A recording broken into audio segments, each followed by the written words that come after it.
My guest tonight has written 3 best-selling books, and his TED Talk on inspiring leadership is one of the most watched of all time, with more than 30 million views. When he talks, it is impossible not to listen. Leadership is a choice. It is not a rank. I know many people at the senior-most levels of organizations who are absolutely not leaders. They are authorities, and we do what they say because they have authority over us, but we would not follow them. A hero for anyone who thinks they can do a better job than their boss. Please welcome Simon Sinek. Welcome. Thanks for having me. Very excited to have you here. Let's start with leadership. Okay. I think it's safe to say that leadership in the world at the moment is in a bit of a state. It looks that way. Is that their fault or our fault? I think that our politicians are a reflection of us. I think when we indict our leaders and say that they're divisive and that they don't play well with each other and they lack vision, I quite frankly think that's a reflection of us. I think our politicians are a mirror.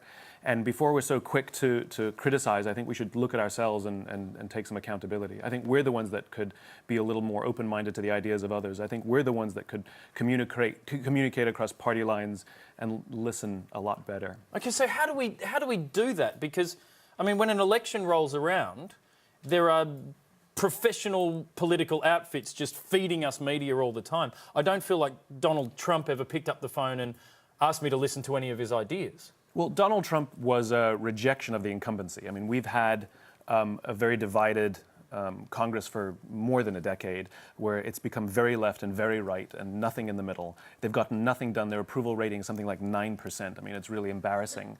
And I think people are just fed up with anything that looks like what we're used to. And so it was a shot across the bow to everyone else. It's not necessarily a vote for Donald Trump. It's a vote against whatever we have. What makes a leader compared to a boss? So a boss is someone who likes to think of themselves as the boss. They like to think of themselves in charge. And a leader is someone who sees themselves in service to some higher cause and definitely to their people. Leadership is not about being in charge. It's about taking care of those in your charge. The closest thing to leadership is being a parent. Yes, you have all the authority. Yes, you have all the power, but you're responsible for bringing up others around you, helping them build their confidence and see that they can achieve more than you. So leadership is exactly the same thing. So what leaders inspire you? Who are your favourite leaders? So, I mean, I like all the big ones, you know, your Gandhis and Martin Luther Kings. But there's a lot of the leaders that I turn to or look to for inspiration are not public and not well known. Many of them wear uniforms. I've become very close with some folks in the military. I think they're misunderstood very, very often by the general public. And I met people who I've cried with more than I've ever cried with anybody in a suit. I've hugged more often than I've ever hugged anybody in a suit. And, you know, in business, we have things called colleagues and coworkers, but in the military, they have brothers and sisters. And it's that kind of intense relationship that I love so much and learn so much about.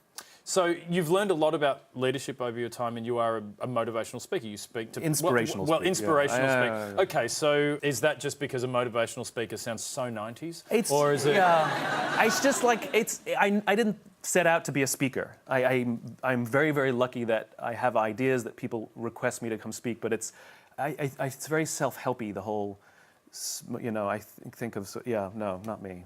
For someone watching this, what's something that they could do to be a better person, say in their workplace or in their life? Oh, yeah. So one of the things you can do is practice speaking last. You know, we're constantly told you have to be a good listener, but communication goes both ways. You get to speak and you get to listen. Yeah, that would literally not work in my job. It wouldn't work in your job, no. So Nelson Mandela is universally regarded as one of the world's best leaders. You know, different people are regarded differently depending on where you go, but Nelson Mandela is important because everyone thought he was great. And he was actually the son of a tribal chief. And he was asked by a journalist, how did you learn to be a great leader? And he said, when I was younger, I remember going to tribal meetings with my father, and I remember 2 things. 1, they always sat in a circle, and 2, my father was always the last to speak. And if you think about how we conduct meetings so often, we walk in and say, okay, guys, here's the problem, here's what I think we should do, but I'm interested in what you have to say, let's go around the room. It's too late. You've biased the room, or people don't feel heard. And the strength it takes to not say anything and not even give away what your ideas are, and let people contribute. Not only do they feel heard, but you actually get the benefit of everything they have to say. So just practicing speaking last is is a big one.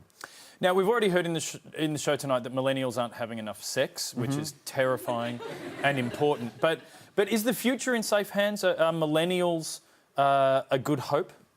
I think every generation's a good hope. I mean, we never know what's going to happen.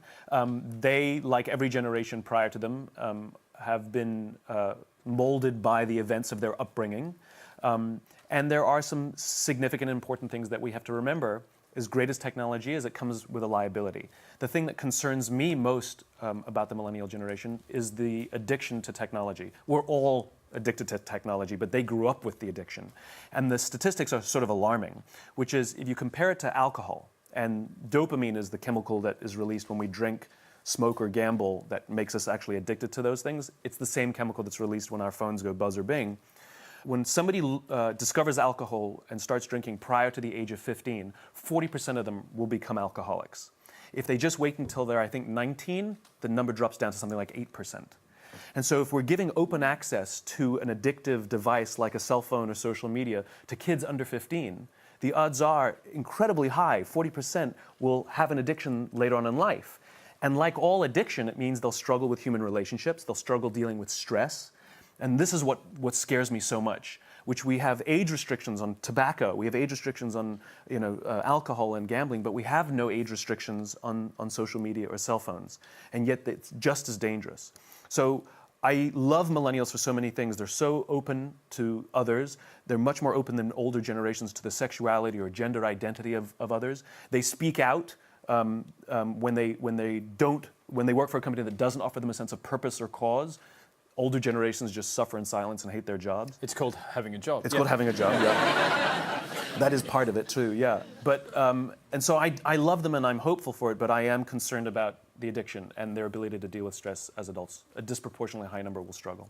You broke the internet recently when you said that millennials suffer from what you called failed parenting strategies. Have a look at this. They were told that they were special all the time. They were told that they could have anything they want in life, just because they want it. Some of them got into honors classes, not because they deserved it, but because their parents complained. And some of them got A's, not because they earned them, but because the teachers didn't want to deal with the parents. Some kids got participation medals. You got a medal for coming in last. Wow. See, some real support for that. Now, true or not, it's a brave man who goes around telling parents they're not doing a good job Especially raising their kids. a guy without kids. Yeah, that's right. Yeah. So where do you get off? So the funny thing is that most of that data comes from parents themselves. It's actually not sort of parenting experts looking back at parents and saying, you screwed up. It's actually a lot of parents now looking back at what they did and saying, ooh, maybe that, no. So if you look at the data, it's actually the parents themselves. And a lot of the things they tried, parenting experts are also weighing in and said it didn't work. I've got to say, I'm innately suspicious of anyone who is overwhelmingly positive all the time. Yeah. I'm just curious, what do you crap at? Yeah, I'm bad at a lot of things. I'm sort of a big baby. I can't like for me to get my work like done. incontinent or No. That's not something I would admit on national television. No, like for me to get my work done, I actually have it's for when I write a book. I shouldn't be saying this on television either. When I have to write a book, I actually have a babysitter. That's what her title is. She's my babysitter, who comes over and her entire job is to just sit in my apartment and make sure that I'm working because I have no discipline otherwise. I'll just watch TV. So you've got a nanny? No, she's babysitter. So not even at the level of nanny. No. It's like, No. does she change you? No. That's remarkable because you say that out loud as though it should be judged, and the more you say it, I was like, yes, that is exactly what I need in my life. I have to admit, it works brilliantly. It's just somebody who because I'll just surf the internet otherwise all day. And when somebody goes, are you working? I go, yes, it's working. And having somebody there, I work better. So my most productive days are when my babysitter's over. Now, speaking of writing books, your latest book, the release in America and Taiwan, I think, had a page that smells of optimism. One page, yes. What does optimism smell like? I can't tell. It's like what is what is Because I know I'm familiar with fear. Yeah. I know what that smells like. Yeah, it's like bananas. I don't know. I can't describe it. It's like, how do you describe a Beethoven symphony? It has notes, and those notes you can play chopsticks or you can play a Beethoven symphony. And so the same thing goes in here. There are notes of smell put together in a way that is complicated and deep and wonderful and makes you feel optimistic. Highly recommend it. You could have a scent for the show. Yeah. Some would say it already does.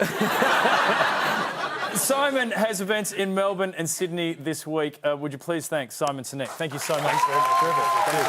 Thanks.